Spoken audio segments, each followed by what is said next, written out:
you know, if you don't, you know, say, hey, look, this is what it says. Right. Now you have to remember, this is because they governed, there was a Jewish body governing their city. In America, this would be impossible, right? How would we ever incorporate something like this? But in this particular case, they did have the power to do it. They did have the power to have a communal obligation because the community was producing a certain amount of tax that they were then handing on to the Spanish government. There was a communal, there was a body, you know, there was elected officials of that city which were dedicated to governing their people according to Torah. So they want to know what's the Torah's answer to this question. In a way, you just answered the question of how it's done in modern times. The government takes money, and then they have a lot of excuse me. They have a lot of social welfare programs that everybody else complains about. Right. But, you know, it's the way the country keeps us from having, you know, people living on the streets beyond what would make the society itself livable. Right. Yeah, 100%. That is what a government does. We don't like the way that government distributes the welfare, but the idea that a government needs to collect a tax and distribute the welfare, I think everybody would agree that it needs to be done. The question is, how's the best way to do it? But the fact that the government needs to collect something from us, and then I would assume. So let's take a look at text number 7. Text number 7 will be the question, and if you don't mind, if you read it again as well, that would be great. There are many poor people in the city and the cost of living is high. A dispute has arisen between the well-off members of the community. The wealthy upper class argues that the poor should go collecting door to door, and we will all give them food every day to sustain them, because the middle class is also obligated to feed the poor just as we are. The middle class disagrees and says that the poor should not be made to go out and beg because they are our brethren. They argue that the sustenance of the poor is a communal obligation, and all must contribute toward this in accordance with their wealth. Please let us know which side is correct. So it happens to be, thank you so much, happens to be an interesting thing that the middle class was the one saying it should be a communal obligation, and the upper class, the wealthy, was saying it should be up to individual discretion. And why do you think that was? Because they want to hang on to their money. Right. If it's going to be a communal obligation, then we would say everybody put up 10%, and then 10% if you're making $1 million is a whole lot more than 10% if you're making $100,000, right? So, but what people forget is that the person making, say, $1,000, $10,000, and has to give up, you know, 10% is a lot.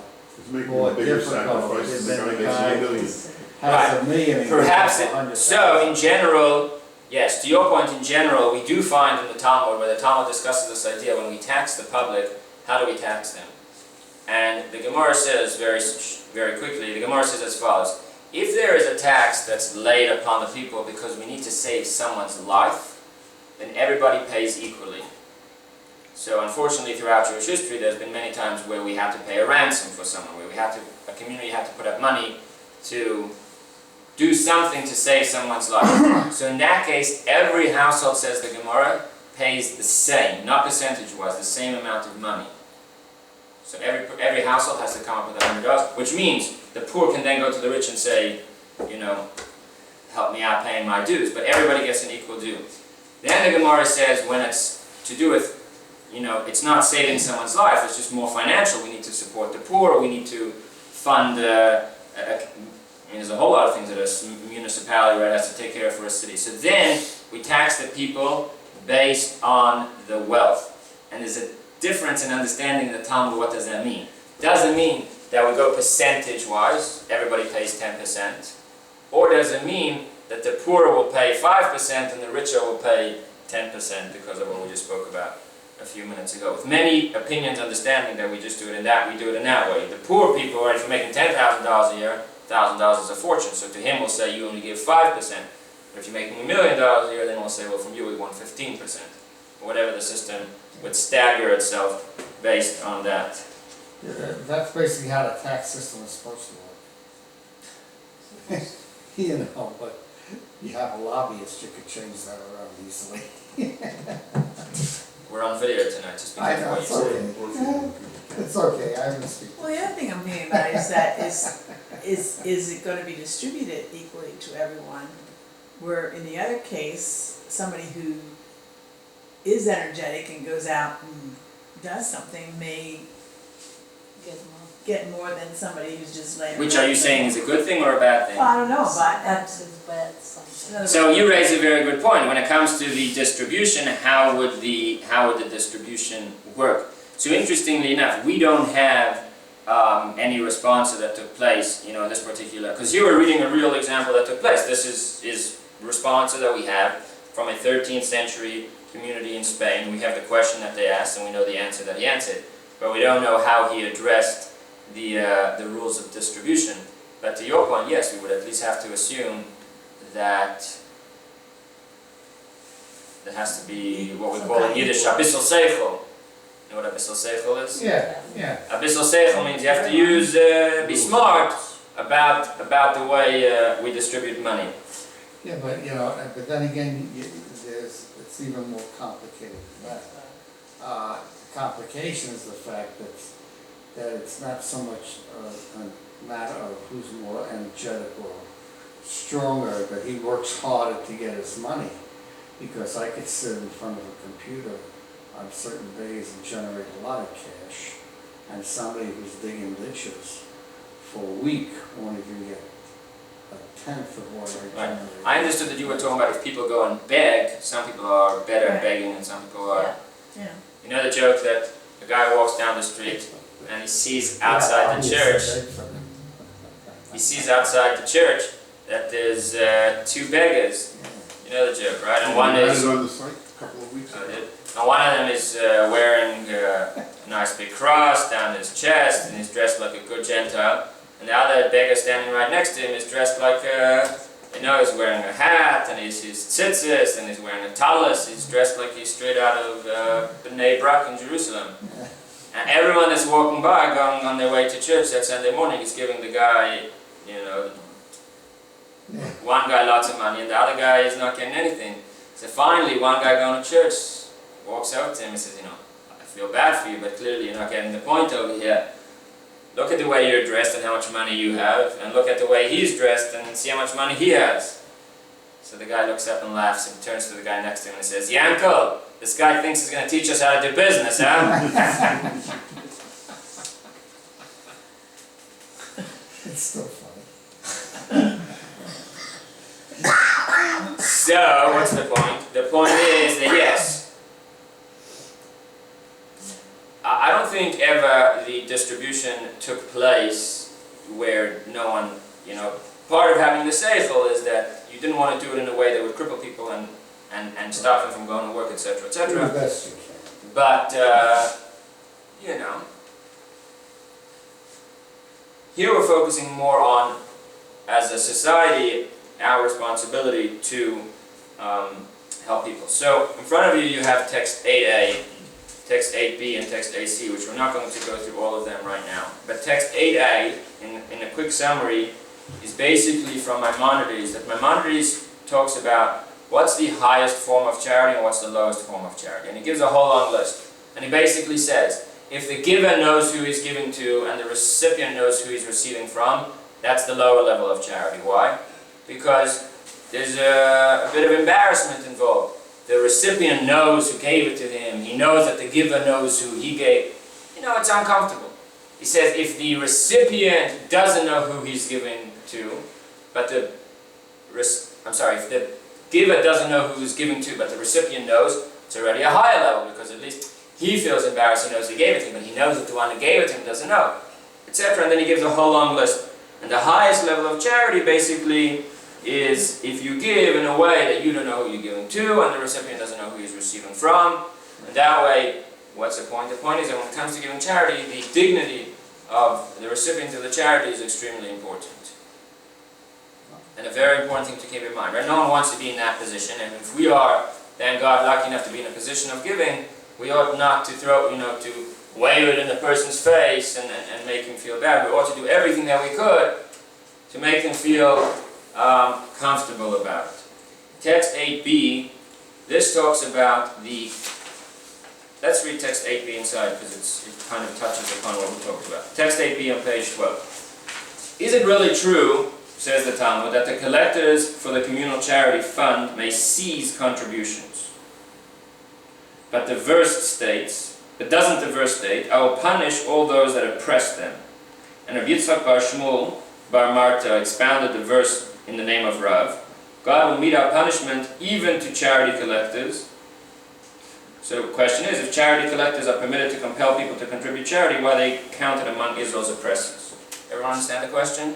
So we say that the charity collectors are allowed to seize contributions, and then we say that they're not allowed to seize. It says the Talmud, this is not a difficulty. When the contributors are wealthy and have not contributed what they are capable of, the collectors may seize money from them. However, when the contributors are not wealthy and the collectors are seizing more than they are capable of giving, the collectors are termed oppressors of Israel. Right? So obviously those that are collecting the charity, those that are giving it out, this right to compel the wealthy to contribute, so obviously those that are collecting can't go expecting more from people than people can give. Right? The point is not to make another person poor in the process of handing out money to those that don't have.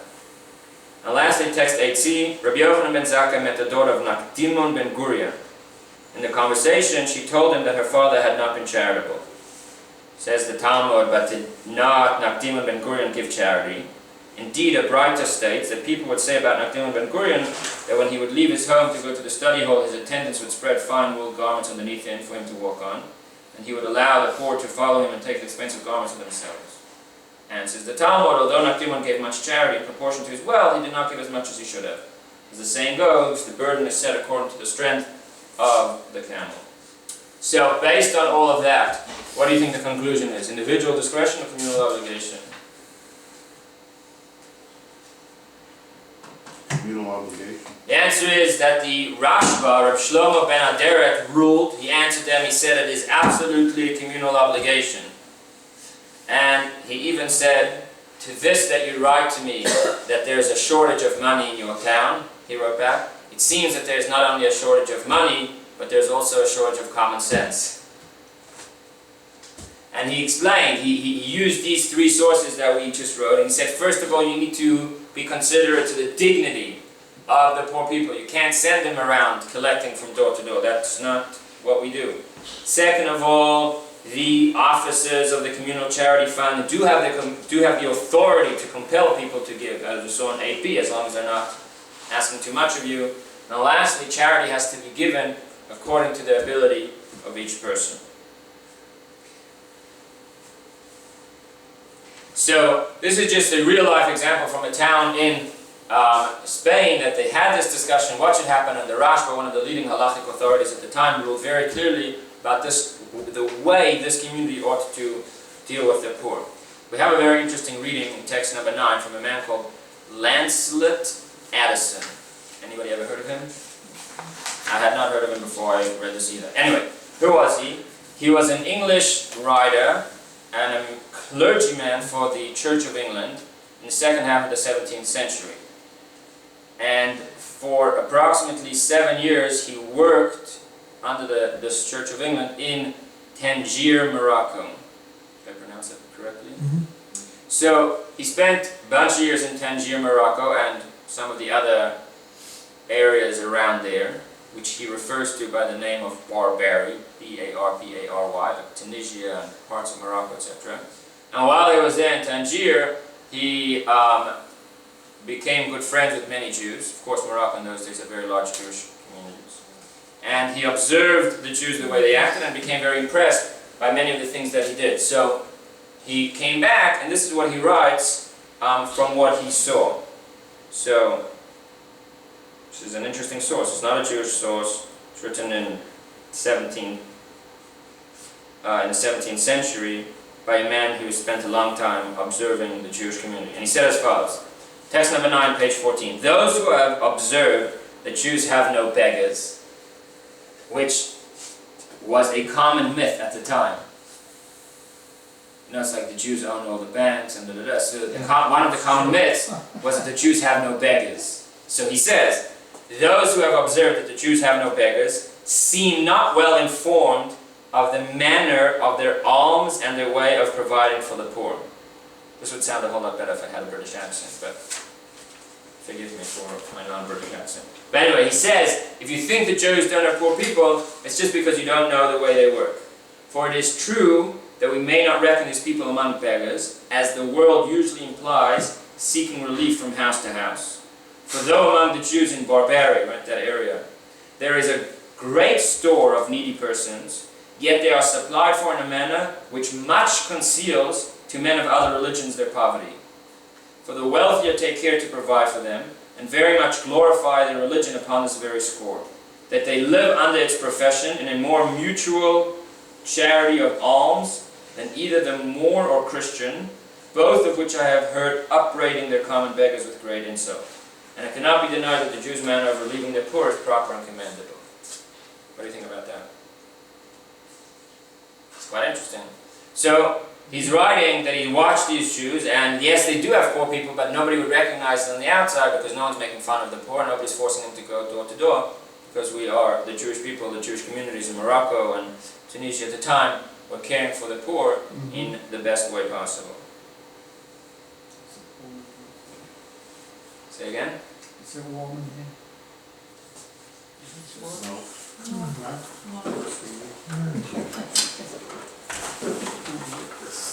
Maybe you're getting too engrossed in the study. Alright, so what's the point? The point is that in the terms of how tzedakah works and social responsibility, we see a very strong idea how we Jews are, how everybody ought to think of charity.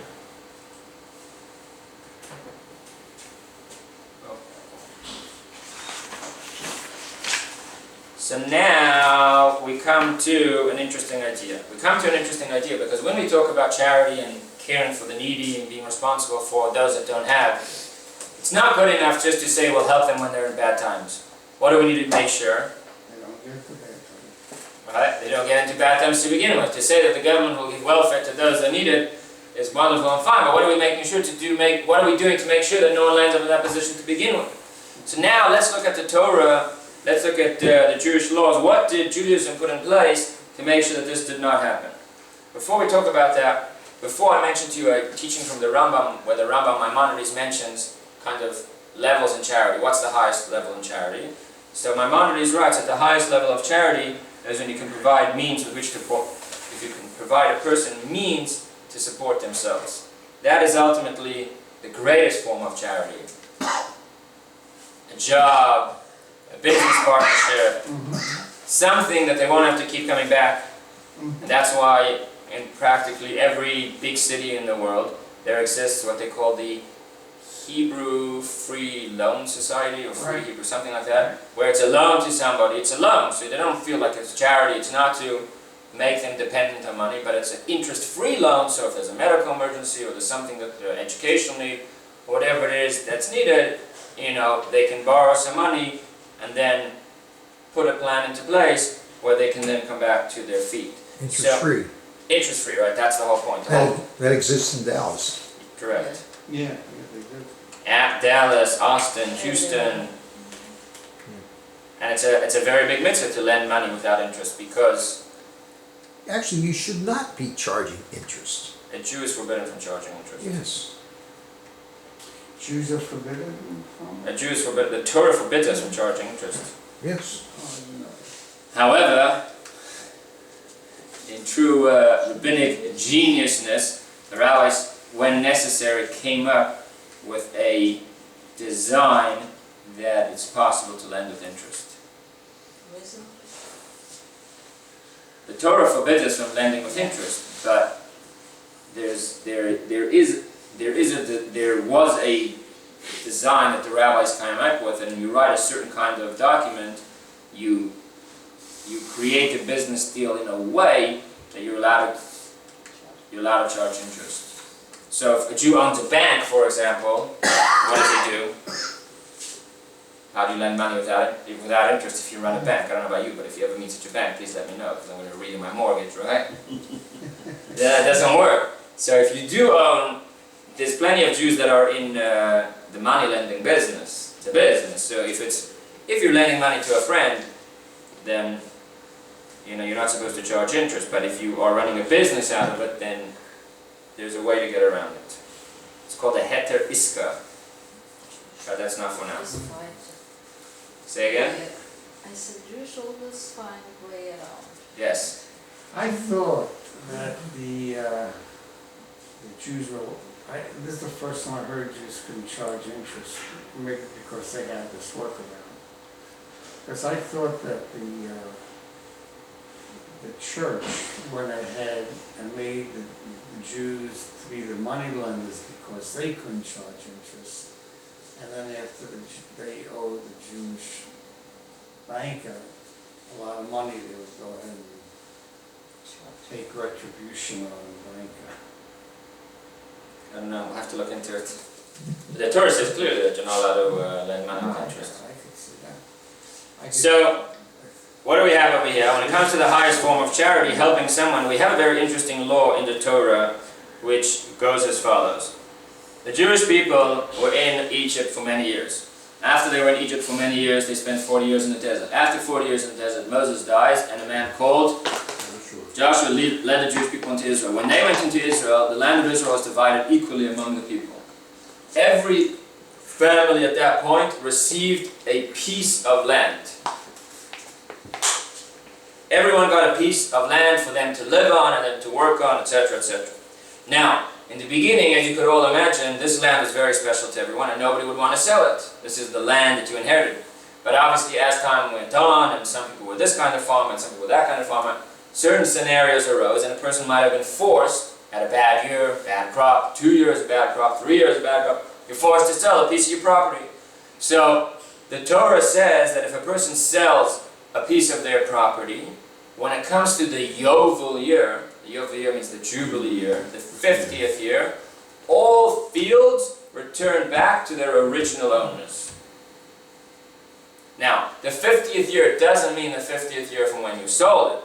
We were following this cycle, and everyone knew what year of the Jubilee year we were in count. So there was always a 7-year count, restart. Then when there was 7 counts of 7 sabbatical years, 49, the 50th year was the Jubilee year. One of the things that happened in the Jubilee year is that all fields returned back to their original owners. So technically, if I sold you a piece of property, I was never actually selling you a piece of property, I was leasing you a piece of property, and you always have to know how many years are we out from the Jubilee year. Because if I'm 10 years out, this piece of property might be worth $100,000, but if I'm 2 years out, it might only be worth $20,000. So when we're buying a piece of property, you needed to know.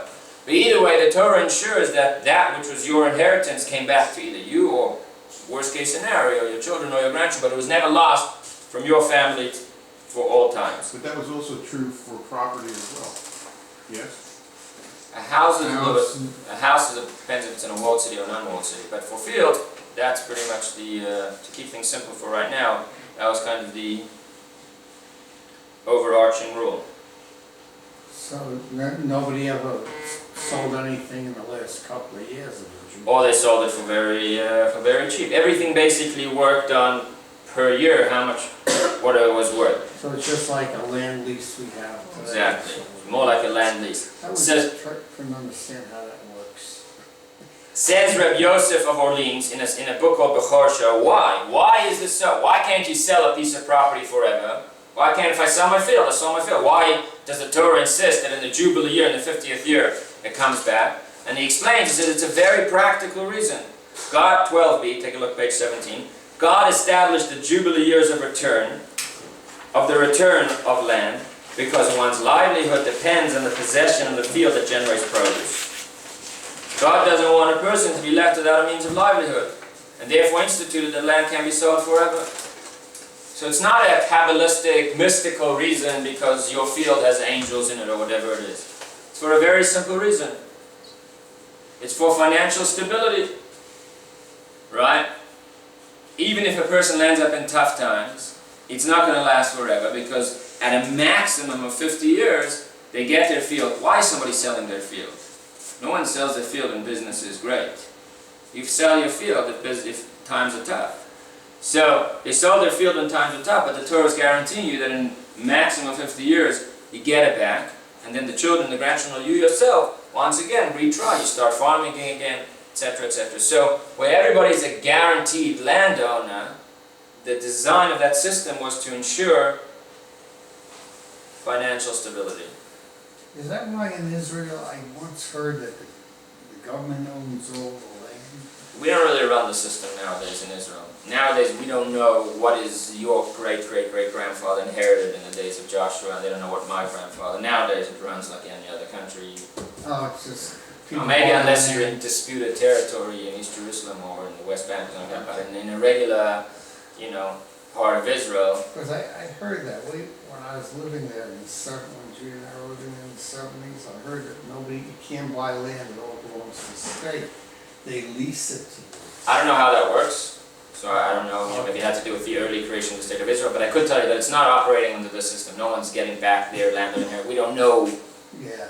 This is, when we knew whose land was still whose, and, Yankel got this piece and Shmerel got that piece, etc., etc. But the idea is that when we talk about caring for the needy or social responsibility, what was the Torah's kind of system to design financial stability? We have a very interesting law which says that you get your piece of property back. So, in conclusion, here's the Torah approaches to charity. As an individual, what can you do to help somebody prevent being in a situation, provide him a job or something of that nature? As a government, there's this idea where everybody's a landowner, and we're never going to take that away from them for good. Caring for the poor, an individual can always give charity. And as a government, there's taxation in the sense where we force everybody to give a certain amount and then use that to help those that are in need. Now, why is this also? Why is it that the Torah has such an attitude? We tax your property, you can't buy other people's things. The answer is, and take a look at text 13 on page 17. This comes from Leviticus, the Torah itself, the Chumash itself.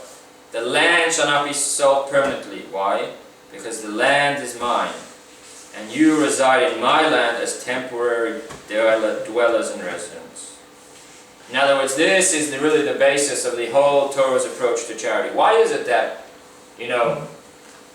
we ought to be caring and helping everybody else? Why can't I say what's mine is mine and help to hell with everybody else? Are you going to start taxing me and forcing me to give charity? I worked hard, I'm smarter than that guy. What's mine is mine, and what's his is his, right? Let him work a little harder. I'm going to get a second job. The answer is, because we believe that everything we have comes from Hashem. Everything we own, we are guardian of Hashem's wealth. Everything that God gave us, the money, the property, the time, the brains, the heart, the emotions, which all of us can give charity in all those areas. Sometimes we meet a person who needs a little bit of love, he needs a hug. You give a charity with a nice big hug also. He needs a little bit of your time. He needs a listening ear. He needs some attention. She needs whatever it is. All these things that Hashem has given us, why has God has given us these things, and they really belong to Him. We are just protectors. We are guardians. We are God's agent to hand those out. God has been kind enough to say, here, you take it, and you choose who to give it to, but we never forget that they were given to us by Hashem to give out. And therefore that automatically changes our whole attitude completely. It's not mine and now I'm the one that gives it out. This is from Hashem, and I'm going to do with it what I think God would want me to do with it. In fact, we've discussed this many times, but how would you accurately translate the word tzedakah from Hebrew? Not charity. Tzedakah means righteous, which means righteousness, justice. Yeah. It's not charity. Charity has the implication of I'm the nice guy and giving him what he doesn't deserve. Right. Righteousness or justice has the implication that I'm just doing what I'm supposed to. So underlying this whole idea of charity is the idea that we believe we are God's guardians of the money. There's another part to it, the capitalistic part of it, that if people have enough money to buy the goods, everybody makes more money. If you have a country full of a lot of beggars and one person has all the money, all the gold, nothing happens. Everybody goes, even the rich person. He eventually expires because what's he going to do with his money? Right. Nobody's working, nobody's doing anything. But if you have a society where you're always going to have from a top to a bottom. But if you can eliminate the bottom where people are homeless and people can't afford this and can't afford that, you'll have a society that's much richer. Yeah, absolutely. And then charity, for the most part, most of us in today's day and age don't give charity to people that we know personally are considered poor. Am I wrong? Maybe sometimes, you know, a person. I'm not saying calls up- sometimes, I'm saying Yeah. mostly Well, okay. that's not the charity that we're directly giving. Right. Am I wrong? No. No. We're investing in education, in a